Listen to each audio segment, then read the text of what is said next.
It's Beth Walsh-Stewart in the studio again with my friend Jayne McAndrews. Thanks for visiting, Jayne. Thanks for having me, Beth. We're gonna do more talking about anger. We talked about handling anger in the first phase of this podcast. I'd like to keep talking about anger because it's a common emotion. It's a human emotion. It's not bad. It's very regular. We were given that emotion to direct us, that things aren't the way we'd like them to be. And what we do with that anger is really important to our relationships and to ourselves. True? Mm-hmm. Okay. Well, I wanted to talk about some questions about anger. So say you have anger. You feel angry. So I'm gonna give you 4 questions to ask yourself about the anger to see where you're at with it. You ready, Jayne? Mm-hmm. Okay. I'm You ready. thinking about being angry? Yep. Oh, yeah. All right. So the first question, is it important? Does it threaten my well-being? Right. Okay. Number 2, is it appropriate? Would Joe Average get angry about this? That's a good one. We all know Joe. And number 3, can I do something? Is there some action I can take to change my situation? Not the anger, but the situation in which I find myself getting angry. Mm-hmm. Okay. Number 4, is it worth my time and effort to change it? 4 good questions. That's right. Okay. So, anger. What do you think? What do you think about those questions? Well, like I said earlier, sometimes anger brings me to decision. I finally have had enough, and I will change what it is that's making me angry. Good point. Other times, I think I'm angry because I really am powerless, and that it's frustrating. Powerlessness is so frustrating and very difficult to manage. Yes. And I don't always recognize that I'm powerless. Mm-hmm. I am powerless about the people that drive slow in front of me. Yes, you are. And no amount of beeping my horn is going to make them go faster. So, and then what were the other 2? Is it appropriate? That's a biggie. I know. Sometimes my anger isn't appropriate because it's so self-centered. Mm-hmm. It's only about me. I'm not taking into account anybody else. Using the car situation is a great one. Maybe the guy in front of me cut me off because he just got the call that his son was in a soccer accident and the ambulance is taking him to the hospital with a broken ankle. Mm-hmm. Okay, well, yeah, he's a dad on fire. He's on his way. Or if I finally get to pass somebody and I see that they're old, I'm like, all right, they got to pass. They get a pass. Well, whatever it is, but that's the thing. Is it appropriate? And then the other one, is it worth my time and effort? How much time do you sacrifice on the altar of being angry? Right. You don't get that time back. Right. Or as I've said, 10 years from now, will it matter? Yeah. Absolutely. You know, I think one of the key ingredients is that anger leads to isolation. My friend Lynn says that anger is a form of self-centeredness. Mm-hmm. And she said, in the end, you'll find yourself alone, feeling right and very righteous, but very lonely. Mm. What a trade-off. To trade relationship for the fruit of getting angry and I was right. You know, that is like the epitome of self-centeredness. So for those of you listening, you're thinking, wait, how is being right being self-centered? You know, when I close my mind and I think I have the only answer or the right answer, I close myself off from other people. One of my favorite sayings that I learned is, you might be right. I need to think about that. Mm-hmm. Because that's really what it is. Whenever I'm closing my mind to your ideas, you might be right. And I need to think about it. It also stops me from going into an angry assault of you. And it gives me a little bit of time to manage the anger. What do you think of that? yes, I agree, but I also think too that when I'm in my self-righteous anger and I'm isolating, that can become bitterness. Oh, the root of bitterness. That's when anger turns in. There's 4 stages of that, and we'll talk about that in another podcast. But when anger gets all the way to bitterness, that's when it's the hardest to uproot. Yes. Okay. And even the Bible warns against the root of bitterness. Yes. It's a tough one to really eradicate from your life. And I think that's where my friend who would say, do you want to be right or do you want to be well? I think that's the end result of that is bitterness. Right.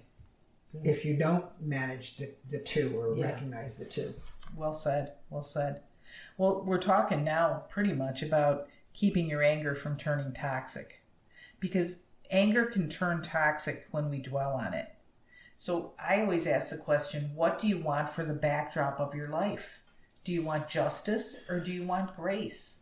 And when I'm looking at people dealing with me, oh my goodness, I hope they deal with me with grace and not justice. Because if I got what I deserved, well, for one thing, I probably wouldn't be alive.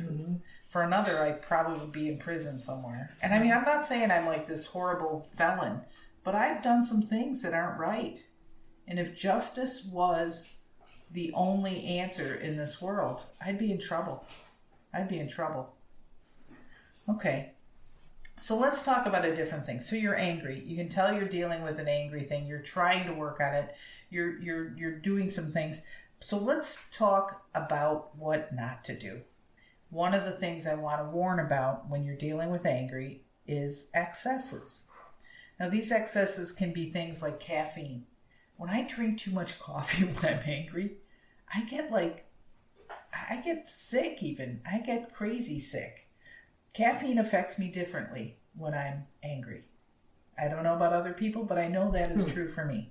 So let's talk about the other ones. Caffeine, nicotine, alcohol, sleep, no food, not eating can be a response to it. Too much food, sugar. You might be eating sugar or junk food or things that aren't giving you any real energy. It's energy that you can burn right now because you're burning up, that kind of thing. So it's important to take care of yourself when you're going through an angry time. Angry times happen. Look at the divorce rate in our country. There's some anger in that divorce rate. Whether you work it out or not, and I don't mean you get the marriage back together or not. I mean whether you work out your anger or not. I hope you will. We'll talk about that too. But for right now, take care of yourself. Eat, sleep, exercise with purpose and with care. So what do you think about talking to somebody who's trustworthy and safe when you're angry, Jane? Is it something you've tried? Yes. It's nice to have more than one because if the person's not available. So a network. Yeah, that's a great idea. Do you just schedule a meeting? Well, it depends.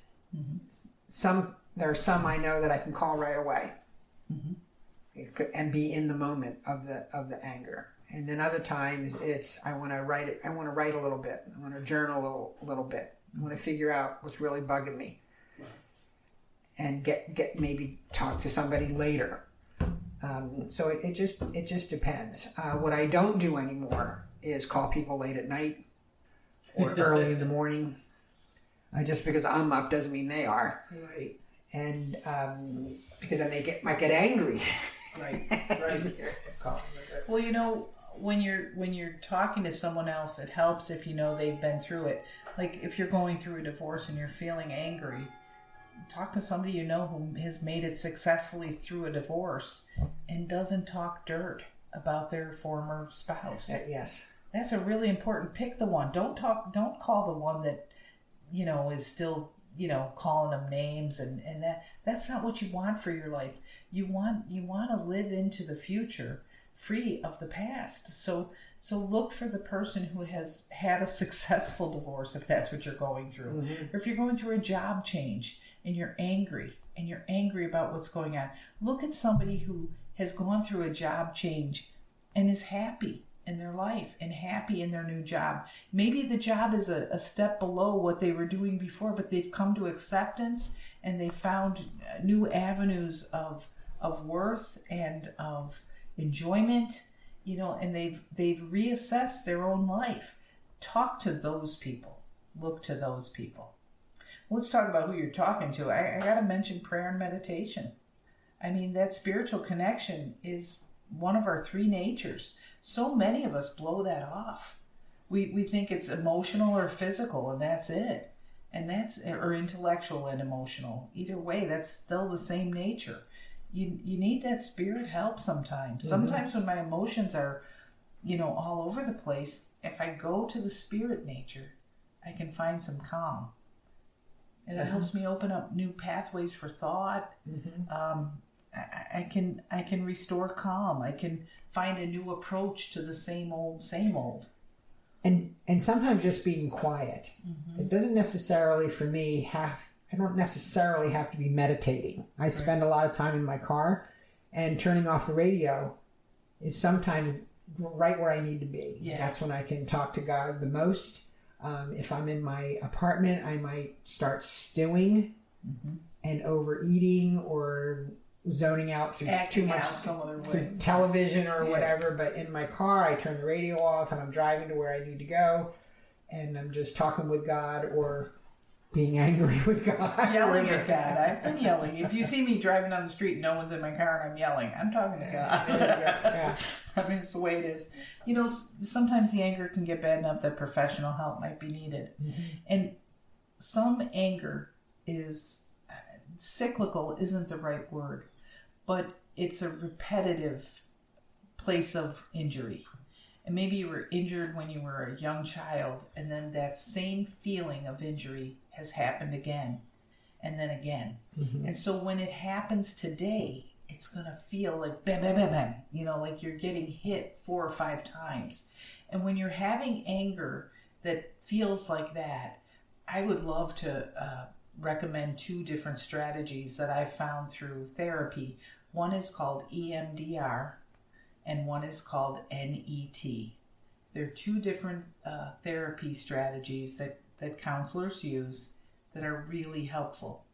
And those, sometimes just talk therapy will do it, but sometimes you might need a little extra push. So if you can't get over that bam, bam, bam, bam feeling of anger, seek some professional help. You mentioned journaling, Jane. I think regular journaling can help people overcome anger as a lifestyle, because it's tangible evidence that you care about yourself and that you want to be in relationship with God and that you want to examine the way you live. If you journal regularly, at BethWe we teach a journaling technique called spiritual heat. We have a podcast on that, so by all means turn to that one day and listen to how to use that journaling technique. But it's a daily way to stay present with yourself and with God. And it really does abate anger. It just does. Here's the big one, Jane. Forgiveness. That's a tough one. We do workshops on forgiveness regularly because forgiveness has to be a way of life if you're going to have a happy life. Right.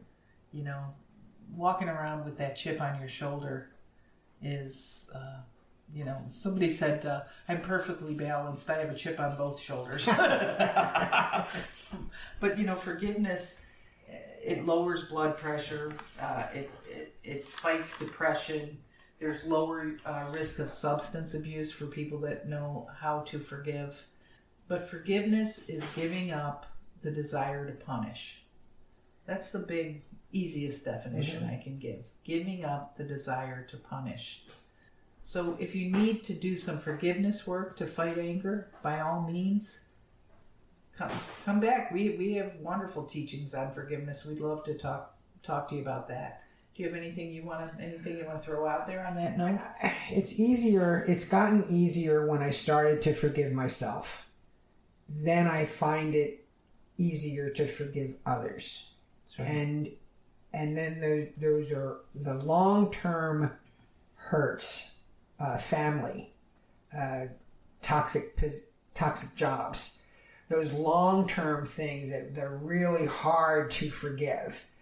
I just forgive in pieces. Right. When it pops up, I forgive them, and I move on. And and little by little, it starts chipping away at that anger toward them. Yeah. But it started with starting to forgive myself. Absolutely. And I didn't really even know that I was so angry at myself until I started to try to forgive myself. Some of us have to forgive God too. That's a biggie. Because, God, if you believe that God is sovereign, then how could he have let this happen? Right. And that's a whole workshop in itself. But it's one that you should listen to. Listen to our podcast on forgiveness, because we'll talk about that as well. But when we talked about driving down the street and yelling in the car, and that we were yelling at God, if you don't have that kind of relationship where you can really tell God how you feel, you can do better. I promise you that. Because God's big enough to handle your anger. Mm-hmm. You go to God with that anger. He can handle it. Forgiveness feels better than resentment because it is a God quality.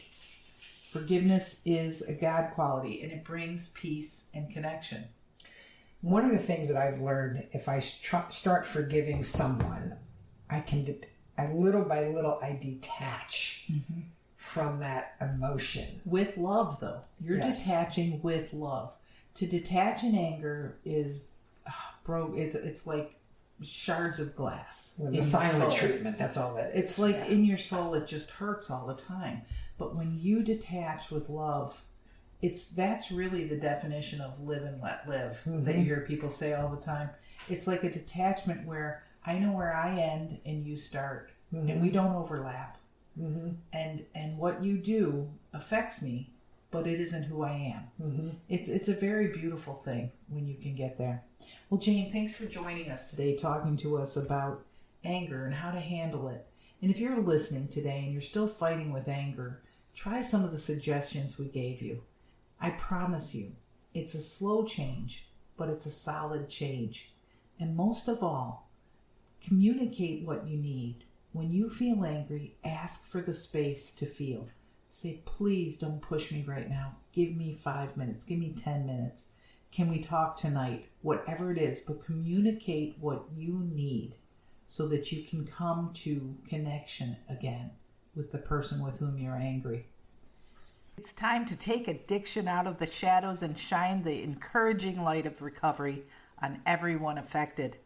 Good Seed Podcast is powered by BethWe.com, a nonprofit ministry based in Vero Beach, Florida. We'll start the uncomfortable conversations that turn despair into hope and complacency into action. Connect, communicate, and thrive with us. Check us out online at BethWe.com. Thanks for tuning in. We'll talk again soon.